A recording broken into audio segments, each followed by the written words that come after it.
प्राचीन काल में कांचीपुरी में देवस्वामी नाम का एक ब्राह्मण रहता था। उसकी पत्नी का नाम धनवती था। उनके 7 पुत्र और एक पुत्री थी।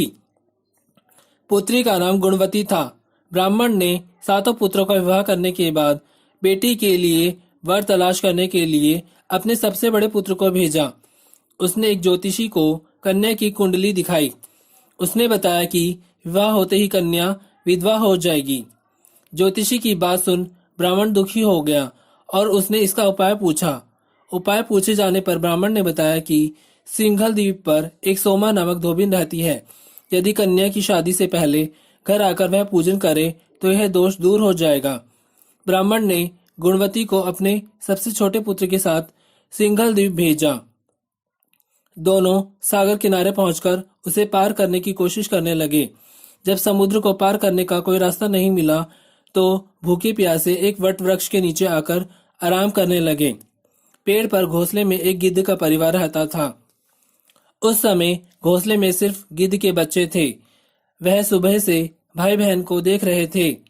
शाम को जब गिद्ध के बच्चों की माँ भोजन लेकर घोंसले में आई तो वह उस भाई बहन की कहानी को बताने लगे। उनकी बात सुनकर गिद्ध की माँ को नीचे बैठे भाई बहन पर काफी दया आई और बच्चों को आश्वासन दिया कि वह उनकी समस्या का समाधान करेगी। यह सुनकर गिद्ध के बच्चों ने भोजन ग्रहण किया। दया और ममता से वशीभूत गिद्ध माता उनके पास आई और बोली कि मैंने आपकी समस्याओं का जान लिया है। इस वन में जो भी फल फूल मिलेगा मैं आपके लिए ले आती हूँ तथा प्रातः काल में आपको सिंघल द्वीप धोबिन के पास पहुंचा दूंगी।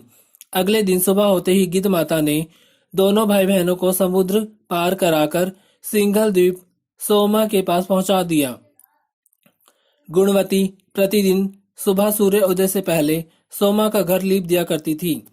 एक दिन सोमा ने अपनी बहुओं से पूछा कि प्रतिदिन सुबह हमारा घर कौन लिपता है। बहुओं ने तारीफ बटोरने के लिए कहा कि हमारे अलावा और कौन ऐसा करेगा। लेकिन सोमा को उनकी बातों पर यकीन नहीं हुआ और वह ये जानने के लिए पूरी रात जागती रही। तभी उसने सुबह गुणवती को घर साफ करते हुए देख लिया और उससे उसकी परेशानी पूछी। गुणवती ने अपनी परेशानी बताई, जिसे सुन सोमा चिंतित हो गई और उसके घर जाकर पूजा पाठ करने के लिए तैयार हो गई। सोमा ने ब्राह्मण के घर आकर पूजा किया, लेकिन इसके बावजूद गुणवती का विवाह होते ही उसके पति की मृत्यु हो गई। तब सोमा ने अपने सभी पुण्य गुणवती को दान कर दिया, जिससे उसका पति जीवित हो गया। लेकिन पुण्यों की कमी से सोमा के पति और बेटे की मृत्यु हो गई। सोमा ने सिंघल द्वीप लौटते समय रास्ते में पीपल वृक्ष की छाया में श्री विष्णु जी का पूजन कर 108 बार पीपल की परिक्रमा की। इसके पुण्य प्रताप से परिवार के सभी सदस्य जीवित हो उठे।